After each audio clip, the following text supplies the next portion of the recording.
Balcom. Balcom pour avoir une bonne communication. Balcom, bienvenue chez vous. Khadim Gueye, président du conseil départemental de Diourbel. Oui, je vous remercie. Bon, les conseillers avaient souhaité avoir une formation sur le développement territorial qui inclut évidemment les aspects de la décentralisation définis dans l'acte 3, mais aussi les aspects financiers du développement territorial. Et nous avons invité un expert en la matière, le professeur Adama Diouf, le docteur Adama Diouf, président de l'ADS et de l'UAL, ministre conseiller auprès du président de la République, pour nous parler de ces thèmes. Et donc, en tout cas, il nous a fait déjà un exposé très brillant sur le partenariat public-privé, qui, comme vous le savez, est l'actualité au niveau du pays, aussi bien au niveau des services étatiques déconcentrés, l'administration, qu'au niveau des collectivités locales. Je remercie le président Khadim Gueye qui a initié cette initiative qui a été attendue depuis notre installation et qui est une bonne initiative en choisissant le docteur Adama Diouf qui est un expert. Vu l'exposé qu'il nous a donné, je le félicite et je remercie aussi tous les conseillers qui sont parmi nous.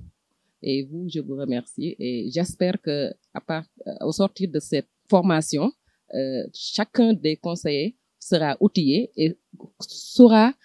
quelles sont les capacités que le conseil a par rapport au département de Diourbel. Di remercier le président Khadim Gueye ci initiative bi nga xamanteni am na ko formation bi nga xam ne depuis bi ñu installé ñi ngi ko doon xaar pour benn mise à niveau ci conseil yépp aussi pour ñu xam lan lañ mën a def lan lañ mënta def lan moo ñuy xaar par rapport ak suñuy ambition di ko sant bu baax aussi bi mu jëlee le docteur Adama Diouf qui est un expert vraiment exposé bi mu ñu fi defal tax na ñu xam lu bari yokk na aussi suñu xam-xam ak lan la war a def fan lañ war a teg suñu tànk ndaxte ay nit buñ la jiitalee jox la dara war nga xam yow mi leen di jiite lan nga war a def ak li ngay def fan nga koy jëlee ak fan nga ko jëmee kon ñu koy sant bu baax di convier rek conseillers yépp départementaux yi ñu dugg ci biir commission ndax commission mooy liggéey pour que mission bi nga xamante ne moom la ñuy xaar ci ñu mën ko accomplir ba bis bu ñu yàlla dimbalee ba ñuy jeexal suñu mandat mu ànd ak réussite ba nga xamante ni wax dëgg yàlla askan wi dinañ ci gis seen bopp ndax askan wi rek moo ñu fi teg. Baye Massey Mboup, président commission culturelle. Je voudrais remercier le président Khadim Gueye d'avoir eu l'idée de nous former aujourd'hui sur le PPP par l'aval du docteur qui est ici là présent, Adama Diouf. Vraiment, c'est une chose qu'on attendait depuis lors, puisque nous sommes pratiquement des bleus, je veux dire de nouveaux conseillers, et la majeure partie de nos communes n'ont pas ces ressources qu'il faut. Donc, le PPP est une chose qui est bien, qui est la bienvenue. May sant vraiment bu baax a baax Khadim, le président, waaye di sant aussi le docteur qui est là. di sant aussi tous les conseillers parce que ñoom ñëpp kenn ku ci nekk ñëw nga def ci sa cër def ci sa wàll muy loo xam ni lu ñu xaaroon la parce que kenn ku ci nekk xam na ni Diourbel jafe-jafe bi fi nekk ak yeneen comité collectivité locale yi muy jafe-jafe ban fonds yi nga xam ne moom la ñuy am mënta subvenir à nos besoins kon bu fekkente ni dañoo ñëw indil ñu loo xam ne mënees na cee vraiment trouver une solution day doon loo xam ne lu am solo la te it day tax bu ëllëgee ñun ñi nga xam ne ñun ñoo nekk ci conseil bi am nañ je veux dire que ne am nañ suñuy outil de guerre parce que amuñu woon dara am nañ ay armes léegi pour mën a xam fan la ñuy teg suñu conseil ba conseil bi bu subaa ëllëgee ku fi ñëw rek vraiment kontaan ci ca xam ne aussi liggéey nañ lañ war a liggéey muy lu ñu rafetlu lool di ci sant bu baax nag ñi nga xam ne ñooy les initiateurs surtout monsieur le président ak ki nga xam ni moom mooy le docteur. Docteur Adama Diouf, expert en gouvernance publique et formation.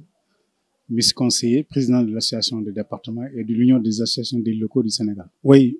je voudrais d'abord vous permettre de remercier le président Khadim Gueye de cette invitation pour assurer cet échange. Parce que c'est un échange, à proprement parler, fondé sur une réalité qui est que les collectivités territoriales, les départements en particulier, doivent initier des projets de développement territorial. Parce que le département a été créé pour ça, adossé à la vision de son Excellence, Monsieur le Président de la République. Le département, cette échelle intermédiaire, doit concevoir, initier et mettre en œuvre des projets de développement adossés aux ressources territoriales. C'est pourquoi je félicite le président Khadim Gueye. Mais pour développer des projets de développement, il faut des ressources. Or, les ressources basiques que nous avons connues, que nous connaissons, c'est les fonds de dotation et les fonds d'équipement. Ce n'est pas seulement ces ressources qui peuvent mobiliser de tels partenaires. C'est pourquoi la recherche de ressources innovantes est de la responsabilité de l'exécutif local, maire ou président du conseil départemental. C'est pourquoi le financement innovant est fortement recommandé à nos exécutifs pour mener à bien leurs réflexions, mais surtout leurs projets de développement territorial. Parmi ces innovations, le partenariat public-privé en est un. Et c'est important de le signaler. Parce que il y a des niches d'opportunités qui sont mises en place par l'État depuis le décret de 2021-1443, adossé à la loi 2021-023 du 2 mars 2021, qui donne aujourd'hui l'opportunité aux collectivités territoriales, aux agences, au secteur privé, public, d'initier avec le partenaire privé des activités de promotion de leur localité. Ça, c'est extrêmement important. En plus des ressources d'équipement qui leur sont octroyées, qui leur sont allouées, qui ne sont pas souvent à la mesure des ambitions des collectivités territoriales. Donc, le partenariat public-privé, c'est une forme de financement qui est aujourd'hui à l'ordre du jour.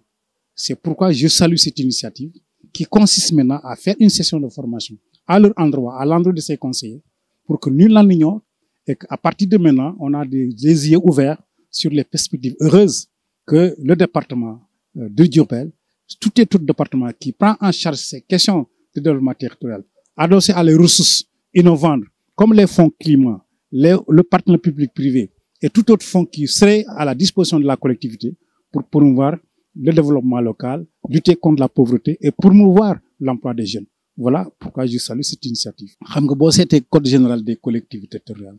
article 12 def ne exécutif maire wala président conseil départemental boo gis article 12 def ko sas mu former ay conseil. Article 12 de la loi. Donc boo amee yéene ne damay former samay conseiller, former samay exécutif,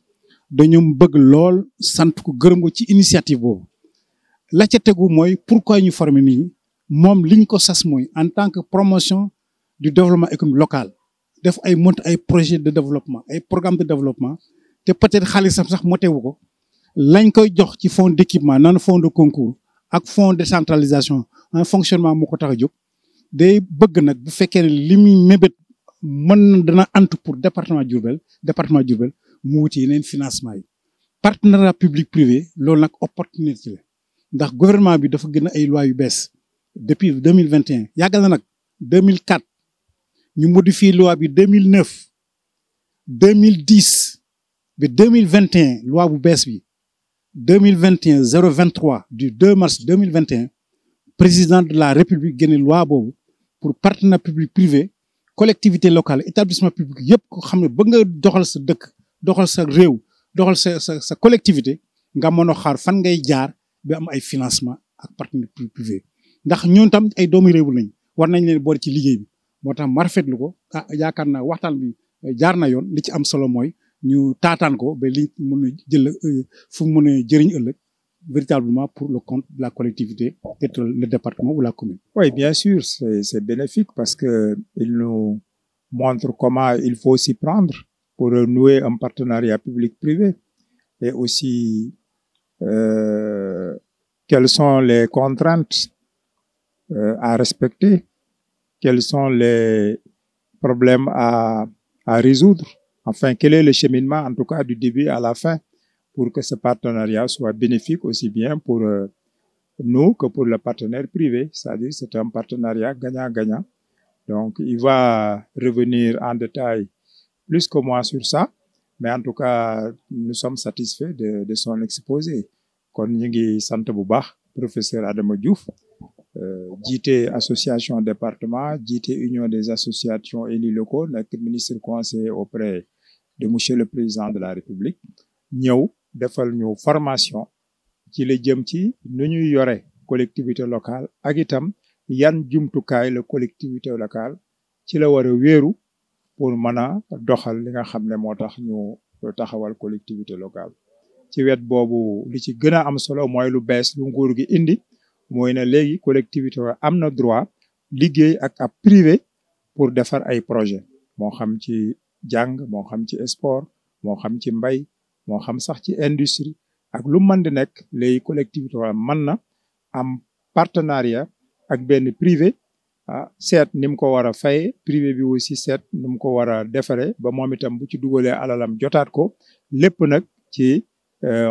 bëtu xoolu état bi surveiller loolu ba mën a am. Baolcom pour avoir une bonne communication. Baolcom, bienvenue chez vous.